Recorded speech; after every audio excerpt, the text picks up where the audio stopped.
Well, welcome back, brother. Thank you. I'm glad 2.0. This is going to be a good one. I know. I've been waiting. So, where do you want to start? Start with marriage. Okay. It's the topic of So, the day. hit me. Well, for the people that don't know yet, I am freshly engaged to the love of my life. Come on now. Shout out Kyle and 1 of 1, dude. 1 of 1. And that's kind of like an inside joke that me and her have, but we talked a little bit before this, but just like the comfort of knowing that I found like my eternal companion, dude, it brings me so much peace. And the road that it took to get here was crazy. Yeah. I mean, the man I was 6 months ago is like foreign to me now. And I mean, just a quick side note for the viewers of like, if you're not happy with like who you are or what you're doing in your life right now, don't underestimate the power of what you can accomplish in 6 months. Because you can literally change your identity and change the trajectory that you are on in life. Not just in relationship. I mean, I've seen it in relationships, obviously, but also with like the self-development side of the type of man you are and how you go about your business and how you go about your thoughts. I mean, I wish I had the exact numbers, but like, I think the average human has 60,000 thoughts a day. And there's a whole study done of like, a bunch of them are repeating thoughts from the day before, and a lot of those are negative, and right. And there's a whole study on that, but man, like you can literally change your life and the trajectory you're on in 6 months. Living witness right here. I try. I think we all try, right? Yeah. Or at least hopefully. Yeah. So, okay. Marriage. It's on your mind. Let's talk about, because I'm sure that there are a lot of people that either, well, I feel like there's a lot of stages. There's your pre-marriage, there's your engaged, there's the I'm scared of commitment phase. There's a lot. Yeah. So I bet in your mind there's a certain individual in your brain or a type of individual that you're feeling like resonates with you right now. Let's hear it. Yeah. I mean, the first thing I would say, and this is something I've been saying for like the last 2 years, and as I proposed and like we've been going through the engagement, and on both sides, you get a lot of voices and a lot of opinions, right? Because everyone like cares so much about me and Kaya and our families and our friends and like even our ward families. Like it's crazy how much support there is. Yeah. But everyone has an opinion. True. And the number one thing that me and Kaya have had to remind ourselves of, the only opinions that matter about our wedding and about how we're going to do things are me and Kaya's opinions. And we're not going to be perfect. We understand that. Like we understand that we have trials ahead of us and we have, disagreements that we're going to have to work through. But it won't matter because it's going to be ours to handle. It's not my dad or her mom's or our sisters. It's not their problems. It's not their experiences to handle. It's ours. So I guess the thing I'd want to get across is everyone in your life is going to have something to say about what you do and what you say. None of those people's opinions matter but your own. And that's not a statement of pride. I don't want people to take that as, oh, well, I know more or I know better. It's not that. It's just, you're going to have to learn for yourself. That's the whole point of us getting older and making these commitments of getting married and pursuing a career. Yeah. Like that's the whole point of it, is that it is our experience, and we're going to take the advice of our loved ones and our friends and our close knit people. But we're going to take that advice and do what we want with it.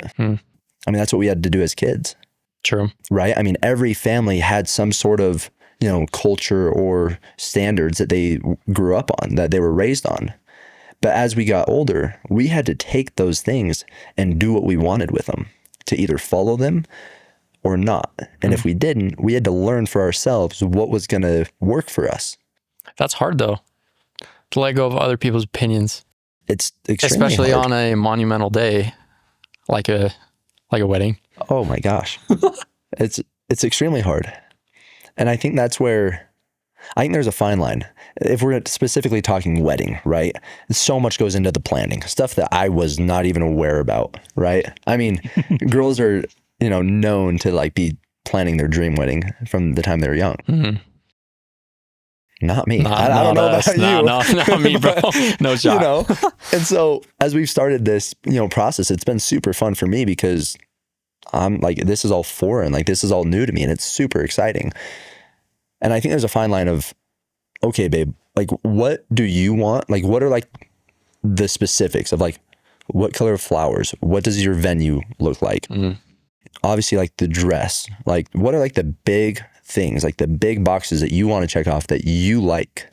Yeah. And then what are the small things that you can get some input and some advice of, like the type of food or the setup or the duration of the reception, right? So like what are those things that we can get in like advice on? Because this is our first time, doing it. She's the oldest and I'll be the first to be married in my family and as far as the kids go. So we will need help. But there are certain things that it's like, no, babe, like this is your wedding day. This is our wedding day. What do you want? So I do think there's a good balance. Yeah. Well, so let's step out of a day and talk about when you're trying to focus on what you two are trying to create, regardless of what everybody else is saying or thinking, especially with people that you love, that you value and respect their opinions and their intuition. I know you got experience with this. So. That's where it gets hard, right? And it's not just hard conversations you have to have, but it's hard choices you have to make. From my experience, there's give and take with everything, not just in life, but especially when it comes to this concept. I think for me, there's a big piece of it. And the big piece of it is that I'll be the first to admit that I'm not perfect. And I'll be the first to share my stories of, not doing things the way I should or the way I wished to. But I'm also the first to say like how proud of myself I am of like the man I am today. Like McConaughey has this thing of, he like talks about how he wouldn't want to be anyone else. And someone was like, oh, well, like that's just an ego and like that's a pride. And he was like, well, who else should I like want to be? Like I want to be myself, like, and so I take that, and me and Kaya's story is like super unique. For a lot of people, it was a short timeline, right? We met December 15th. Well, December 15th was our first date. And then January 8th, we started dating. And then, literally 3 weeks ago, I proposed. So we dated for 4 months and now we're engaged. And I had a family member ask me the other day, like, why are you guys rushing to get married? And I gave her this analogy. I said, Kaya like was slipping through all these guys' arms that she was dating and going out with over the last couple of years, like just slipping through their arms. Maybe they dated for a couple months and then it just didn't work out, right? Throughout that time, I was on my own journey of preparing myself, of getting stronger, of going through, some of my own relationships and having to learn from them and kind of reevaluate, like, what type of man does Kaden want to be? And through that process, I got stronger and stronger and more experienced and more mature. And by the time Kaya came through my life, I was strong enough to catch her. After she had slipped through all of these guys' arms and slid down just her own experiences of life, I finally was able to catch her. So it's not that we're rushing into anything. It's actually that we are finally catching up after 22 years of not knowing each other. And, as we spoke about, that's the whole point of when people say you need to date throughout like your married life. That's like the whole point. No one will ever truly like know everything about their partner, especially as you get older, because things are going to change, right? Types of food you like, type of workouts you want to do, hobbies, it's going to change. Your careers are going to change. So it's not necessarily about that, but it's about the commitment of You love this person for like the core standards and morals that they have. But you also have the commitment that you're going to continue to love them and choose them and get to know them every single day through the good and the bad. Yeah. And so to go back to the main question of how do you kind of have like the balance of having a lot of voices, and especially when it comes like how we want to live our lives, I think there's a couple things. I think anyone who's honest with themselves can say that they love a lot of things about how their parents raised them. And there's a couple things that like you'll tell yourself that you'll never raise your kids like that. I think you take the good things. I think you take those good things, you talk about it, and then the things that you agree on, you implement. Now, some of those things you can't do until you have kids, right? How you raise kids. But I think like the fundamental of like, I think one thing that me and Kai have talked about is like going on walks at night, right? And we've only talked about it once, but disconnecting from our phones and going on walks. Now, we haven't had the chance to do that yet. Like, we're actually still kind of doing a long distance relationship because she lives up in Ogden and I'm down here in Orem. But like, that's something that when we get married and we're moved in together, like that's something that I'm going to really strive for. Yeah. You know, the other small thing that, again, I haven't had the chance to do with her, but that like is a big thing for me is just saying a prayer before every meal. And it might seem so simple, but dude, it goes such a long ways. Like, and I'm not perfect at it, but during baseball season, that's something that I would do my best of. Whether I was in a hotel breakfast or we went out to eat with the guys, like just bowing my head and just saying a short prayer and just giving grace. It's so small, but that's like one thing that I'm going to implement right away. Like, babe, let's bow our head and just give thanks. And so I think I also think it's one of those things that like, it's going to change over time. Yeah. It's going to change over time. You know, when I was growing up, we moved around a lot. My family did. There was times that we were awesome about doing our family scripture study at night. There was also times where my dad was working 2 jobs, or me and Colton didn't get home from baseball till 9 o'clock, or Josie was having to stay at a friend's house because her dance competition was 45 minutes north of where we lived. There's things that you can't control. And I think that me and Kaya, just like any other newlyweds or people that have, you know, been married for a while, we're going to go through the same thing of times that we're doing really good at the small things and then times where we're not. And I think one thing that I love about Kaya is that she knows how to go with the punches.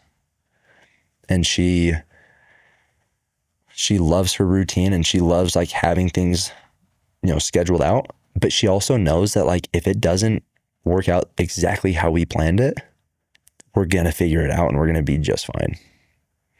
And she's not going to get super reactive about that. And like, that was a sign early on of, with what I do and what I'm pursuing right now, she's going to be able to just be a rock and be someone I can lean on. Is there any other words of wisdom or things you would say to people that are in your same shoes of life right now? Anything else you would say? Remind yourself who you are. The reason why I say that, a couple reasons. There's a reason why I chose Kaya and Kaya chose me. I'm not the most wealthy 22-year-old, right? It's not like I'm driving these fancy cars and making thousands of dollars a month. The principles that Kaya has that I fell in love with is why we are going to have like a powerhouse of a marriage. Vice versa. One of the things that she has vocally like told me that she loves about me is how hard of a worker I am. And that's something that I don't take for granted, right? And so there's times where we have a lot of voices in our life from family members and loved ones and friends and teammates and random strangers that just feel like they have something to say. Remind yourself of who you are, what got you here. There's always going to be this underlying factor of like knowing that you're not where you want to be. But if you remember who you are at the core of your existence, you're going to get there. And it will not matter what other people have to say. There's things I'm passionate about that other people might not have the same passion for. That's okay. I'm not going to be reactive. I'm not going to, get in an argument about it. Just let it go. I'm reading The Let Them Theory by Mel Robbins right now. It's been my mom recommended it to me. Kai has read the whole book. And it's been so good for me, Braden. The main concept is to let other people act the way they want, say things that they want, react the way they want. Don't let it affect you. It's not about you. Yeah. That's the other thing that I've reminded myself of lately is when people say something that kind of hurts you, that would be really easy to take offense to, I just tell myself it's not about you. Maybe they had a bad day. Maybe they thought it was funny. It doesn't matter. Yeah. Just let them, because it's not about you. Yeah. And a lot of times it's not even about them. It will only become a big deal if you make it a big deal. And so for the people that are in my shoes and going through similarities of, being freshly engaged and guys who are working 2 to 3 different little side jobs and working out and trying to stay up on like their physical health and their spiritual health and all these different things in life, just let them. Like, put your blinders on, remind yourself of who you are, and move the needle. Just move forward. Yeah. You've been having some interesting conversations with friends about perspectives. Yeah, perspectives. And like, it's fun for me to be in the spot I am now, because now in my own little way, I can like give a little bit of dating advice.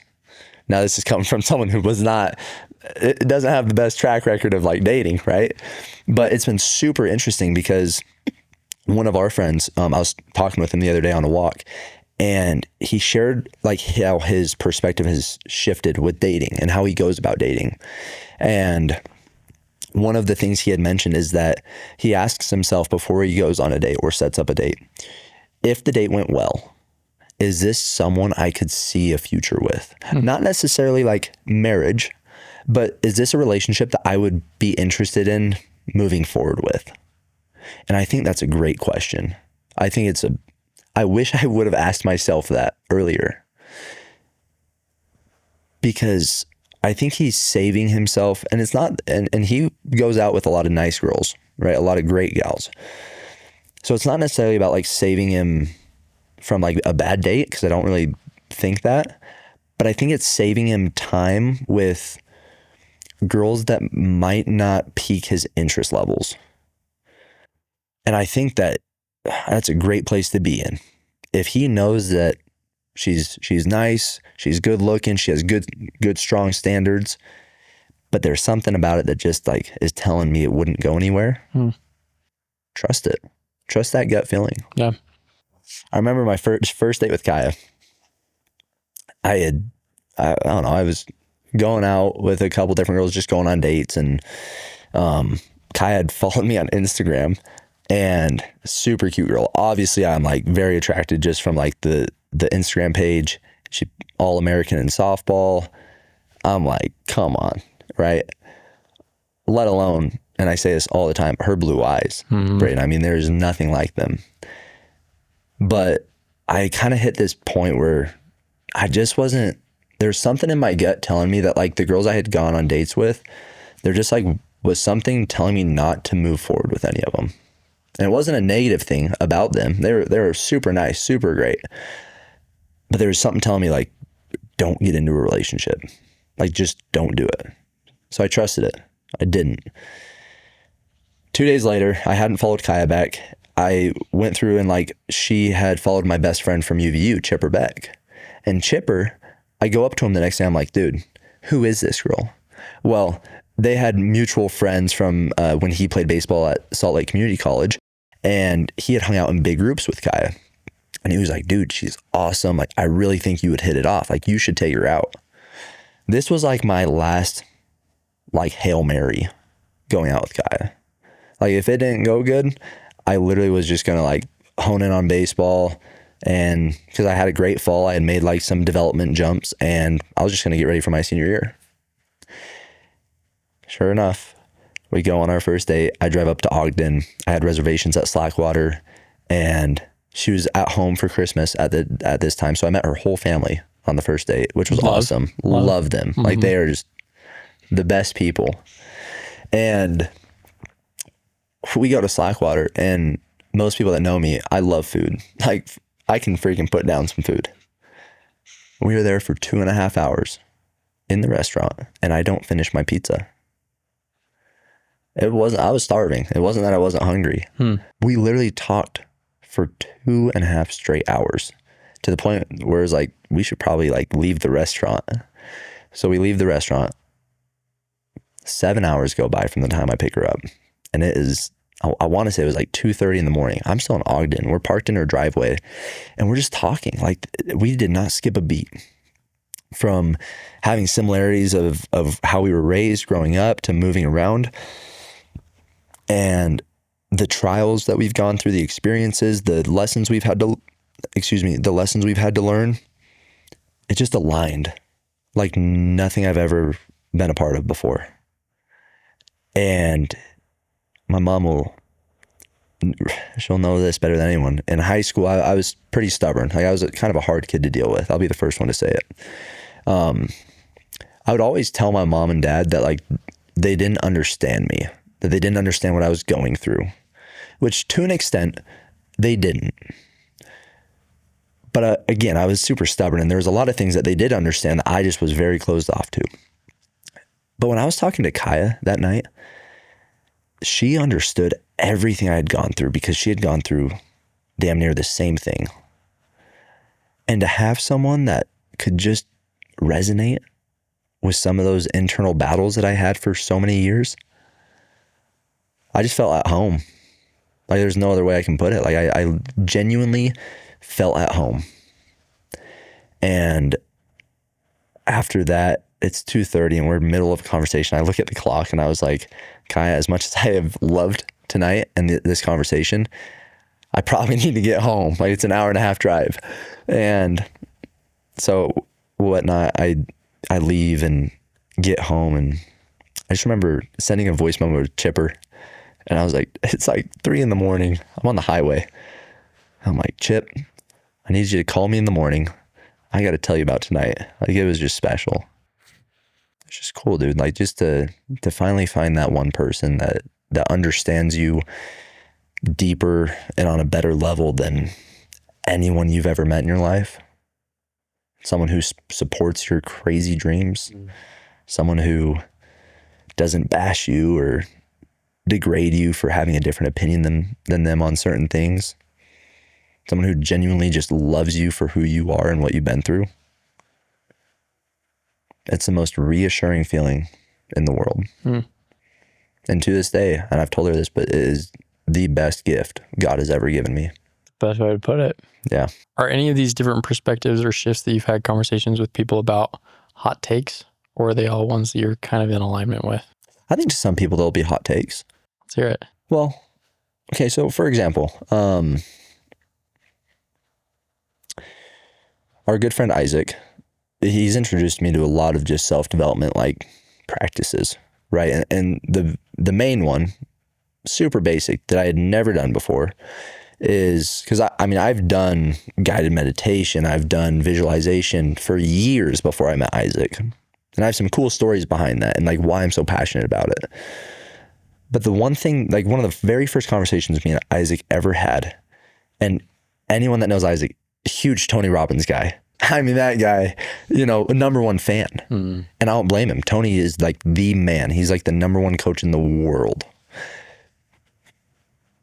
But the main thing that Isaac has taught me is that you have to become familiar with your future self. Because the future and the dream that we have in our mind, it's happened before. Just not in our timeline, but it's happened. The cars we want, the wives that we dream of, the families we want to build, the houses we want to have, the career goals we have. We've accomplished it. We've had it. Just not yet. And the only way you can live it is if you become familiar with it right now. And so me and Isaac had gone through just exercises of writing down, what do we want? not just materialistic things, but like what spiritual gifts do we want? What type of women do we want in our lives? What type of characteristics do we want to have as men? And that was kind of a big shift of like going from like a boy to a man. And I'm not saying that I'm like, you know, this like hyper masculine dude. Cause I, you know, if I'm around the boys, like I'm still going to be, you know, Kaden. One of the boys. Yeah, one of the boys, right? But the concept of becoming familiar with the future version of yourself, it changed everything for me. And I want to share this with everyone. And it's pretty sacred to me, like near and dear to my heart. But in my patriarchal blessing, it talks about how I must prepare myself to be the man that my wife needs in her life, and vice versa. That my wife is preparing herself right now to become the woman that I need in my life. When I met Kaya and we just shared pretty much our life story to one another, dude, the trials that she had gone through and the experiences that she had to go through on her own, no one else was there for her. I can't even imagine like what it was like. I can a little bit because we have very similar experiences, but like the strength that she has and had to get through that, dude, I admire it so much. And I genuinely believe that we had to go through the hard times and the trials to prepare ourselves to become the version of ourselves necessary to align with one another.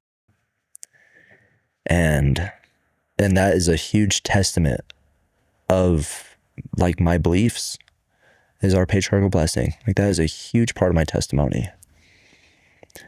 Because for years, I mean, I would read it occasionally. I wouldn't read it all the time, but I'd read it occasionally. And I'd always think like, I really wonder what this girl is going to be like, you know? Preparing herself for me. And I have to prepare myself for someone I don't know yet. Like, how do I do that? It's becoming familiar with the type of person you strive to be in life. And I think that could be a hot take. I think people could hear that and be like, what if I am who I want to be in life? It's like, are you? Are you being honest with yourself? And maybe they are. Maybe they are. Yeah. Maybe they're content. I know I'm still not. I'm extremely proud of who I am today. I am nowhere near content with the man I want to be. So I think, you know, I think there could definitely be some hot takes. But I also think the hot takes will come from people that might not see life as I do, that might not have the same outlook. Fair. And that's okay. That is okay. That is like one of my favorite things about a part of me that's grown in the last year. I used to get upset if like family members or loved ones or good friends of mine like weren't specifically like taking care of their physical health. Like that was like one of like my biggest pet peeves, because I hate seeing people not being able to do certain things later on in life. Like it is so sad to me. Like I want to be that grandpa who's like 75 and like tossing his kids up in the air and like running in the backyard with them. But that's my dream. That's not someone else's dream. So learning to just love and appreciate people for their own beliefs and their own opinions, it's been, it's taken a lot of stress off my own back. Stress that I was putting there of like, well, why aren't you doing this? Why didn't you work out today? Why are you eating this? You know what I mean? Now it's just like, I love you for who you are. And that's what matters. And you're going to make decisions based on how you see fit. And that could be a hot take too. Yeah. Yeah. No, that's very true. So tell me more about, I'm interested because we haven't dived as much into this conversation about prayer and meditation. And I'm glad that you brought it up, because I think simple things, we know that simple things are powerful, but I think the most dangerous thing about them is that they are simple. So it makes them very easy to become repetitive and vain and just not get the power out of them that can be felt. So talk to me about how you make something simple that much more powerful. So I'm going to share a story before we get into this. Okay, so during baseball season, me and Chipper, we got permission from our bishops to do sacrament on the road, which was just a spiritual experience. It was so freaking cool, dude, to be able to, and we would do it Saturday night or Sunday morning, depending on the timing of the games. But we found out that it was something Steve Young did. So that was super cool. Like during his football career, we would just open invitation, whoever wanted to come, member, non-member. And we would just say, hey, we're going to do a 20-minute sacrament meeting. We're going to share a scripture and a thought, and then we're going to partake of the sacrament. And we had just gotten home from, it was like a 2-week road series. And I think we hadn't done the sacrament in like 2 or 3 weeks. And he came over to my house early Sunday morning before a game. And we have to be to the field like 4 hours early. So it's not like we can go and to like a sacrament meeting at a home ward and then go to the game. Like we literally would do like a 7:30 sacrament at the house. And I remember we sat down and Chip's awesome, dude. Like he's so in tune spiritually with his studies, and his intentions are just really pure. And before we got into the Book of Mormon to share some thoughts, we both kind of looked at each other and agreed. We just said, it's terrifying how easy it is to skip a week and to skip 2 weeks of doing something that takes 20 minutes. Mm-hmm. It is so easy. 2 tiny cups of water and either 2 tiny crackers or pieces of bread. It is so easy to do. And yet it is terrifying how easy it is to go away from it. And I think the same applies to prayer. It is so easy not to pray. Saying a prayer is very, very simple, as you said, right? Very simple. It's so easy not to do. My last thought before we go into the actual thing, but Josie, before she went on her mission, she was in home MTC, and she had a pink sticky note, which I have to this day, and it was on her mirror in her room, and it said, choose the harder right versus the easier wrong. I literally have it on my mirror in my room to this day, and it is one of my favorite things I've ever read. And I think that's the concept of prayer and scripture study and going to church on Sundays. Is it hard? No. All you have to do most of the time is either open your mouth, show up to a building, or open up a book. Like that's pretty easy if you put it in layman's term, right? Yeah. But the principle of thinking about, okay, well, how am I going to open the prayer? Do I have to say it right? Like, am I being too formal, not formal enough? Like there's some like pressure that we put on ourselves that can stop us from doing it.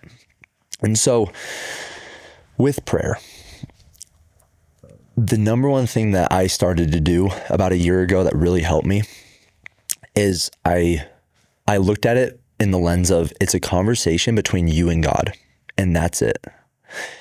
I found myself getting super repetitive. Dear kind Heavenly Father, thank you for the food on the table. Please let it, bless and nourish our bodies. I literally would say the same thing every time. And so now, sometimes I'll just be driving. I drive a little $3,000 Toyota, and the same as Dreamer, and it's got 220,000 miles. And there's times where I'm driving to Ogden and I'm like, please, like literally I'll just be driving. I'll be like, God, please just let me get there safely. Mm-hmm. And Dreamer's been great, dude. She's a rock star of a car, right? Like she's had no problems. Like she's been great. But it doesn't have to be formal is what I'm getting at. It can literally just be like, God, please just hear me. Like I know you're there, but please like really hear me today. And then you can just talk to him. Talk about the things that upset you this week. Talk about the frustrations you have. Ask him for strength. And I think there's a lot of different types of prayers that we can say. We can have the ones where we're asking and just pleading out to him. We can also have like the ones where we're just very grateful. Prayers of gratitude. Some of my favorite, and I wish I really need to start doing these more, are pray in like the term of that you've already received. So if you feel like you've been lacking strength or, diligence in your scripture studies, phrase it in the words of, thank you for allowing me to love studying my scriptures. Like the difference between please help me be better at studying my scriptures and thank you for giving me the love of studying my scriptures completely changes the way that your mind is going to perceive studying scriptures. Same thing with the other things in life, right? And it could be, let's say someone's struggling financially and they're working hard and like they are just scraping to get by. Instead of pleading for money, give thanks for wealth and knowledge and being a hardworking individual and the characteristics that will lead you to be financially successful. Rephrase it. Like the power of our minds and our subconscious minds. There's a book written on this. It's literally called The Power of Your Subconscious Mind by Joseph Murphy. The studies say that your conscious mind, that little voice in your head, he's the one that has a lot of power because he chooses what to say. Your subconscious mind, he is way more powerful. It's like a software system in your mind. It's black and white. Whatever words your conscious mind says, your subconscious, it just processes it for what it is. For example, if I continually tell myself, I'm broke, I can't make money, I'm just awful at what I'm doing for my job, whether you're sarcastic or joking or dead serious, your subconscious mind will not know. It takes the words you say, I can't do this. It processes it. And you literally will start to believe that you cannot do it. So along with the importance of prayer, also understand the importance of your words and the power that not just prayer has, but the power of the words in which you're praying with. And that's just something I'm passionate about because I've seen it in my own life. I've seen the transformation of how I perceive myself, the confidence that I now have. There's a reason why I genuinely don't care what people think of me. And people can tell me that I'm prideful or have an ego. The people that genuinely know who Kaden Carpenter is will know that those are two things that I don't have. And if I do have a little bit of pride, it's pride in how I go about my business and how I go about my life. It's not a negative pride. And so, man, dude, like just pray, just open your mouth and just talk with God. It's very simple. It's hard to do, but it's so simple and it's so rewarding. So tell me more about the meditation side. Yeah. Okay. Well, I think it's good for the audience to know why I'm passionate about it. Yeah. Okay. So there's a company called Lizard Skins. Okay. It started out as a bike grip, like a handle grip company, and they've now transformed and built themselves into the MLB sponsor of baseball bat grip. It's a super cool company. It's literally just like, some people use athletic tape to wrap their bats. They use actual grip. And they were based out of American Fork. So my junior year of high school, our pitching coach, his sister-in-law worked at the front desk, and me and my buddy got like 50% off all the gloves, which was sick. And then my senior year, they started to just sponsor me without, we didn't have like a written contract, but they literally would just send me gloves.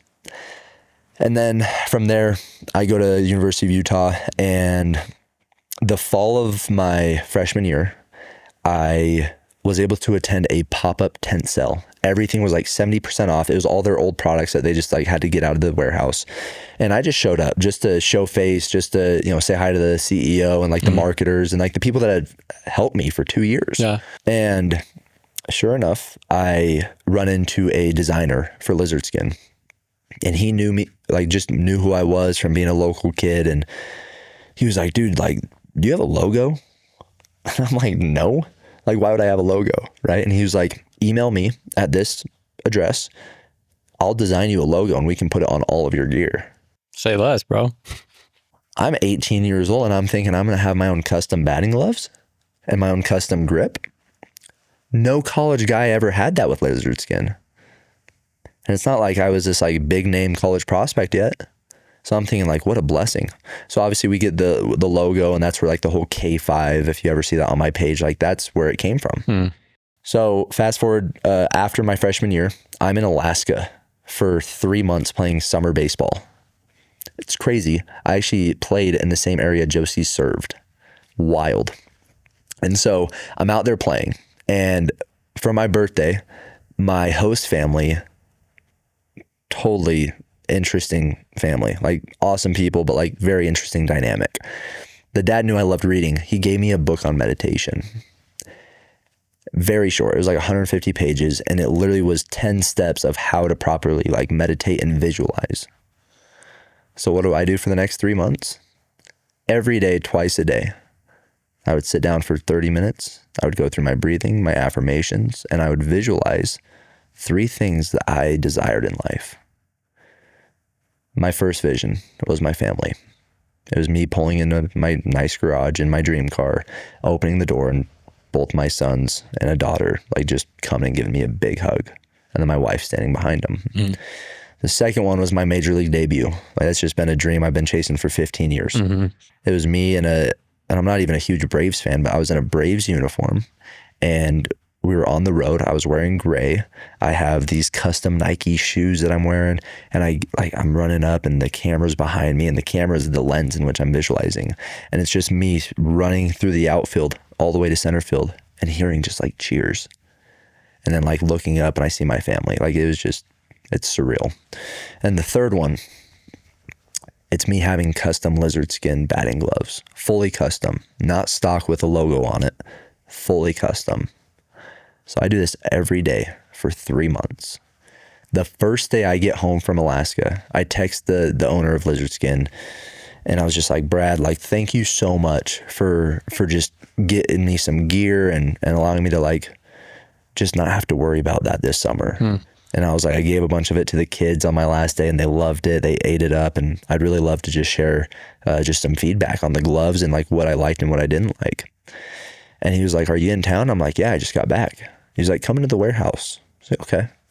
So I go in, and he's taking me through like the shelves. Like we were in like the nit-gritty warehouse, lined with batting gloves, arm sleeves, batting grip. He's showing me all of the major leaguers that they sponsor and all their custom stuff. I'm blown away. I mean, as any baseball player who loves accessories would be, right? He stops dead in his tracks. He turns around and he says, Kaden, you know what we need to do? I go, what? He goes, you need to design 3 pairs of batting gloves, fully custom, colors, logo on it, everything, and wear those for season. Where does my mind go? For 3 months, Braden, I manifested this. I visualized it. I meditated over it. I literally brought it into my reality. I became familiar enough with it to where it happened. Why wouldn't I believe in that? And the power of taking deep breaths and completely relaxing your body to say affirmations that give me and fill me with confidence and peace and surety of who I am as a man, and then visualize the future that I am going to build for myself. We talked about, small things of how we're, me and Kai are going to raise our family. My kids will never be allowed to say can't and don't.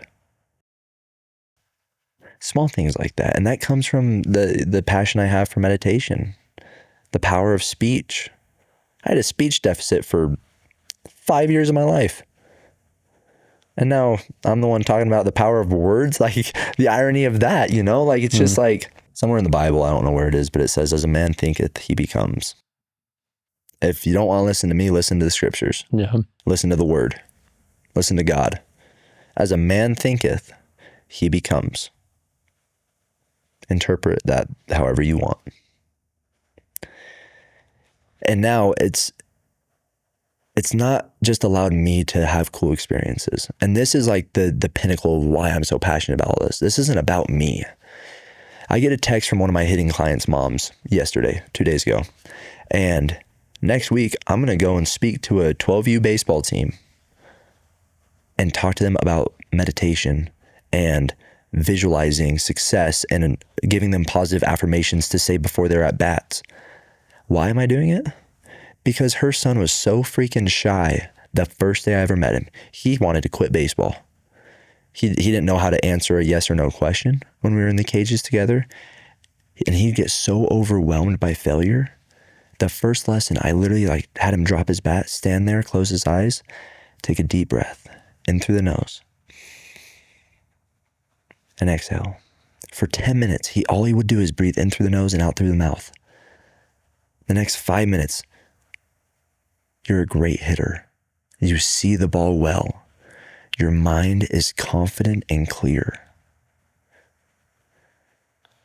The first hitting lesson I ever did with this 12-year-old wasn't even about baseball. It was about breathing, talking to yourself positively, and visualizing success. Fast forward 6 months to where we are today. The dude is outgoing. He loves baseball. He's really good at it. We've now been able to go into like a mechanical adjustment of like, let's get you better. Now that we know how to like keep our composure and process failure better, he's now confident and he now like can have real conversations with me. And it was such a big impact on this kid's life that her mom now wants to allow the whole team to experience it. And this is not about me. This has nothing to do with me. This has to do with the power of meditation, the power of affirmations, and the power of visualization. And now I am just the driving force that allows these kids to add value to themselves. And I can create that value for them. Yeah. That's why I'm so passionate about it. It's a bar story, bro. It's crazy. Yeah, that's fire. It's insane. I wrote in my journal the other day. I'll write in my journal just, I don't know, 2 or 3 times a week, just whenever I have, it's really when I want to rant, But I just told myself, I was like, your purpose on this earth is to create value and spread the word of Jesus Christ. Whether I'm right or wrong on that, like that is where I'm at right now. I don't know what I'm going to do for a career. I don't know if I'm going to get drafted to the MLB in a month. I really hope so. I've been pleading to God that it happens, You've been visualizing. I've been doing all the small things, but I don't know. It's not my control. What I do know is I know what I've gone through, and I know that the trials and all the failure that I've had to deal with in my life has molded me and shaped me into the man I am today, the man that is sitting here before you. And I know that man has stories and experiences and real exercises that create value for people. And it's not for everyone. And that's okay. Yeah. But the people that it is for, they have found me. That's the other awesome part about just God's hand in my life and in our lives. Me and you didn't have to do anything crazy to meet each other. We showed up to the same house at the same time, and you were in the middle of a workshop, and I was getting ready to go up to my room, and you were talking with my sister. I said bye to her, and then I, introduced myself. Next thing you know, you're one of like the guys I respect more than anyone else. And now we're doing podcasts together, and who knows what the future has in store, right? God is going to put you where you need to be, and he's going to be the driving force, and like his hand is going to be there writing the script of how to add value, how to push you to become a better person. And he's gonna give you experiences, and you're gonna make decisions that are right and wrong, and you're gonna have to learn from them. Yeah. You either win or you learn in life. There's no losing. Hot take right there. You either win or you learn. Take it for what it is. Yeah. But man, like his hand has been persistent in my life, and I'm so grateful for it. Hit that line one more time, and then just expand on it a little bit more. Win No lose. Yeah, like rip that again. You either win or you learn. There is no losing. In life, we have doors we choose from. You either choose left or you choose right. There's no right or wrong. And this is my outlook. People are going to disagree. That's totally okay. There's no right or wrong. It's all indifferent. But you'll either win based on your decision. So you'll choose the right one. Or a lot of people want to use the word lose. But again, the words we use are important. Or you'll learn. It's going to be a road of trial. It's going to be something that might be seen as a setback. It's only a setback if you allow it to be. Yeah. I think about it this way. When you learn to ride a bike, if you don't get on a bike for 5 years, do you forget how to ride a bike? No. I haven't gotten on a bike in who knows how long. And, you put me on and I'm probably not going to fall over. Yeah. It's not that I've had a setback. You just stay here. And staying here to me is terrifying. Yeah. I want to be here and then go down a little bit and then here and then down a little bit. Because here is still higher than here. So you either win or you learn. And then as you learn, you grow. Back up, you win. Oh, got to learn again. Got to learn. Got to go back to it. Grow. Now I'm winning. And it's this ongoing cycle. Ongoing cycle. The first workshop, actual big event that Isaac held, his dad, Justin, and Cody Hoffines spoke at it. And I want to say both of them touched on this, but I want to say it was Cody. Cody talked about failing often and failing forward. And I loved that. Fail often and fail forward. Yeah. Why? Because experience and learning from the failures is what is going to allow you to grow in whatever industry you're passionate about, right? If we're talking about coaching, that's one thing that we have in common, right? If we only took clients that we knew was going to just be like a 10 out of 10, easy get, just an easy grab, do you think you would grow as a coach as much as if you had someone that really tested you, that really just would go back and forth with you and disagree with things that you said or things that you wanted them to work on? You'd probably be pretty comfortable with that other person of I'm creating value, adding value to their life. They're loving it. But if this guy that just was bantering with you back and forth week after week, and he kept showing up, but man, John's coming at 4, you don't look forward to it. But then you get through it. And then it makes you reflect on yourself. How are you coaching? What are the things you're having him do? What are the things you're having him reflect on? And it pushes you to level up.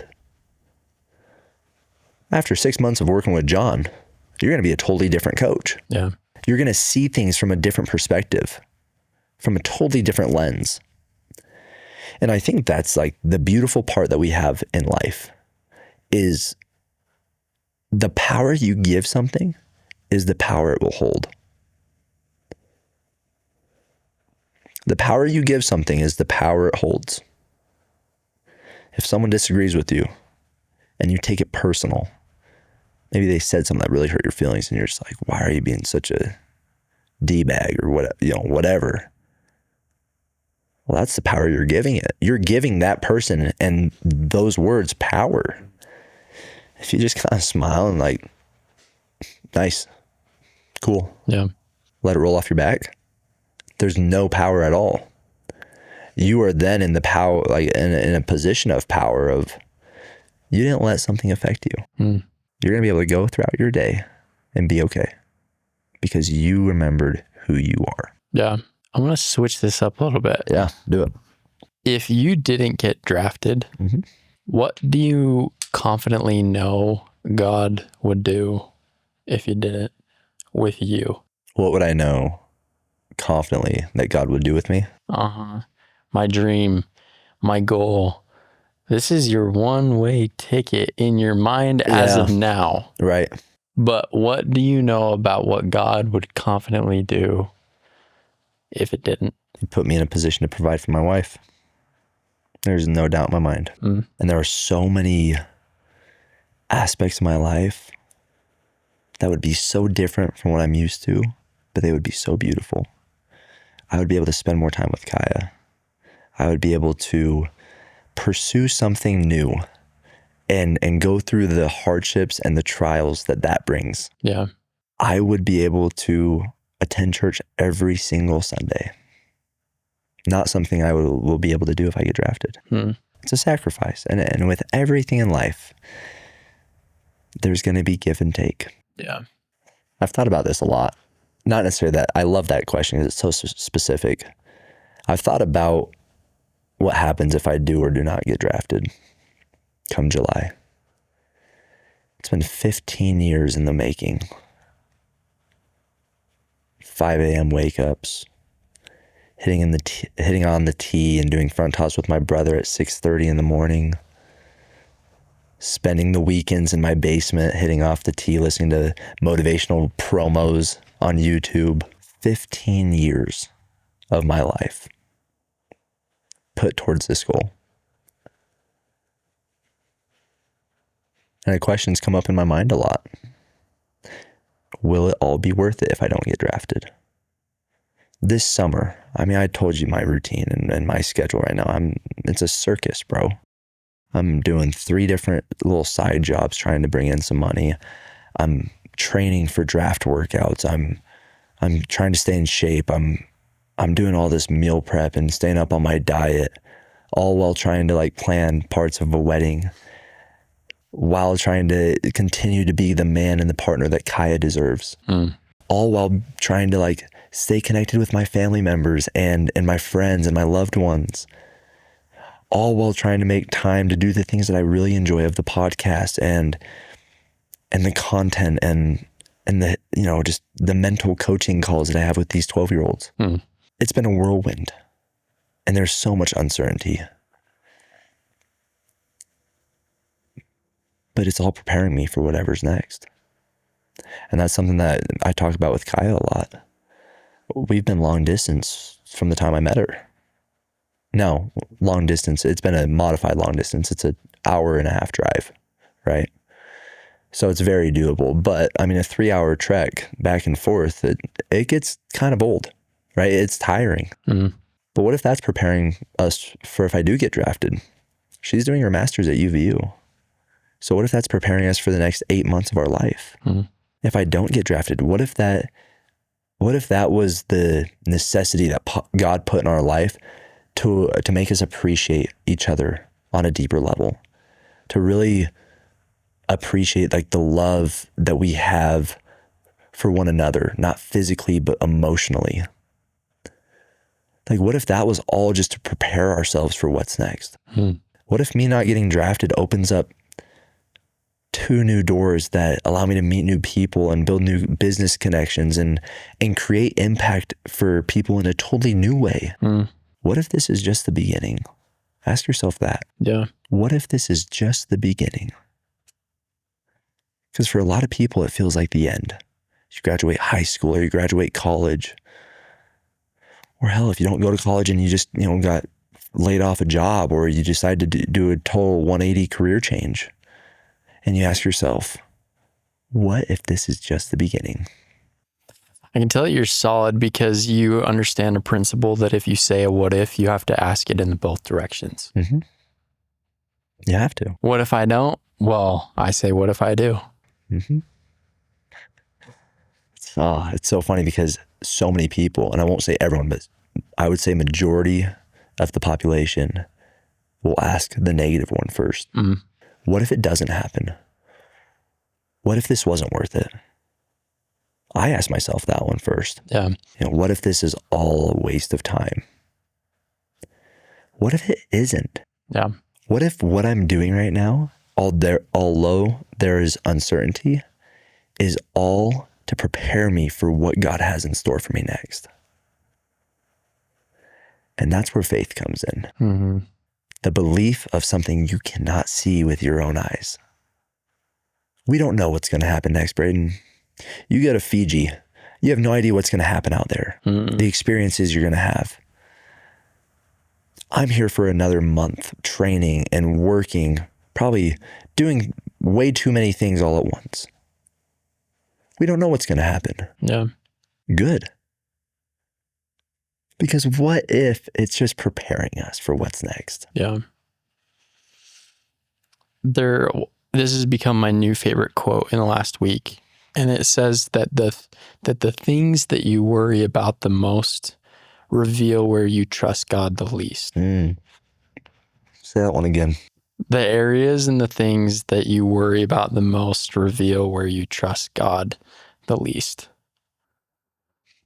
And that one slapped me when I heard that one last week, because I was like, because I can pinpoint things that even as a coach, like, do I still get stressed? People ask me, I'm like, yeah, I just have better ways of dealing with it and know how to work through it. But I still get stressors, right? But when I thought about that, I was like, it's one of the easiest litmus test ways of pinpointing where in my life I see that I am not trusting enough. Yeah. And when you can get solid about, okay, I see where I'm not at with you and God right now by asking that one question, saying, where do I need to amplify my trust for the future, for anything that worries you? Oh man, God is bigger than your problem. Amen. And I think the coolest part about that is you can then go into prayer and just work on it day by day. So here's a question for you. What are some of those ways that you handle those stressors? Because, like me, you are a hyper productive person. You have different areas of your life that can, for some people, be overwhelming. Yeah. So in those moments, how do you deal with the stressors of your life? If a future is undecided and you don't know the outcome, then I get to be the one to decide what I want it to be right now. So when people stress about 80, like they've done studies that people will stress about everything in their future outcomes that don't exist yet, but only about 20% of those future outcomes that people stress about actually come true. So the other 80, it's again, I don't know the future outcome. Like, let's talk draft day. I don't know the outcome, but I will for sure expect the best. Because if I'm not God and I don't know the future, then I have every right to decide which one I want to pick, and I know which one makes me feel better. Yep. And the truth sets me free. What do you think would happen if someone expected the worst? All the time. So, for example, the draft. If you expect the worst for the next month and a half, what do you think is going to happen? Then you will not perform how you want. You will not show up in your relationship the way that you want. Your energy, everything about your spirit is going to be totally decreased. I call it the gold medal athlete analogy, because you cannot tell me a gold medal Olympian trains thinking this thought. I'm just not going to expect to win because it's too statistically improbable that I get in, because the odds are too great. There's too many other great athletes. So yes, I'm going to train, but I'm just like not going to really expect to hold up that gold in Paris, because there's just too many other possibilities. Find me one of those athletes that can't do it. Because I bet you that every gold medalist athlete, I bet you that every gold medalist athlete trains every day in the morning when they're up at 5:30 and they're saying, I'm going to wake up, I'm going to win, I'm going to hold that gold medal in Paris, and the world's going to know my name. And your energy, your spirit, your relationships, everything that you go into, again, we don't know the future outcome, but I have envisioned it, and then I live it. Dude, you are preaching my language. Michael Phelps has an infamous video, and I really hope people have seen this before. He talks about how he did not miss a day of training, did not miss a day for over a year. Think about like the commitment that goes into that. This dude did not miss a day for 12 months straight. You think he did that with like silver in his mind? No shot. There's a book I just recently read. It's like the mental performance coaching of baseball players, and it used like the gold medal analogy. I loved it. But then I see like the Phelps video, I'm like, You think he trained with silver in his mind? Of like, yeah, I'm just going to not take a day off for 365 consecutive days. I'm not going to eat anything that does not align with my regimen. And I'm not going to sleep a minute shy of what my goal is just to go for silver. And some people, right? I mean, that, like the whole like hope for the best, expect the worst. No, like please, like no, like don't allow yourself to get into that frame of mind. You know, it's like please don't. It's detrimental. Yeah. If anything, hope for like the best and strive for even better. Yeah. Right? Like, why would we limit ourselves? Like if God came down today and he asked you, how far do you want to go in life? You think you would short sell him your answer? You think I would just tell him, oh, I had a good college career. Like, I just want to like be a free agent sign. No, absolutely not. The goal is to be a first round pick. You think I'm going to tell God I want to be a free agent sign? No shot. He knows that I've been working for 15 years on this. He knows. So why would you tell yourself that? Like, how far would you want to take the coaching thing? You think you're just going to tell them like, oh, a couple more months, a couple more clients. Like, yeah, I'm happy about it. No shot. No. If you told me that, I'd probably laugh at you and be like, yeah, that's a funny joke, Braden. Like, real good, dude. Now slap yourself out of it and let's get to work. Yeah, right? And I think that question can apply to your marriage, to your relationships, to your personal studies and your prayer. If God came down and said, hey, how far do you want to take this? What do you want out of this?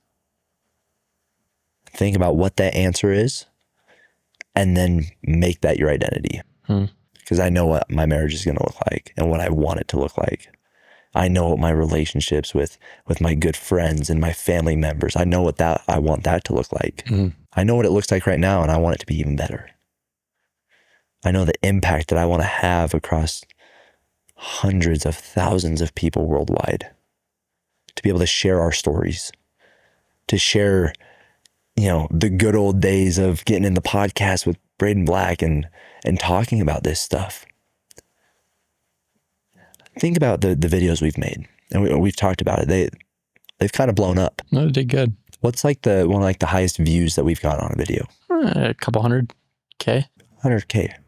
200. Think about that, dude. There. Yeah. Now, say we just take half of that. Okay, half the people thought it was a hot take and they didn't like it. The other half, same vision, same alignment, they loved it.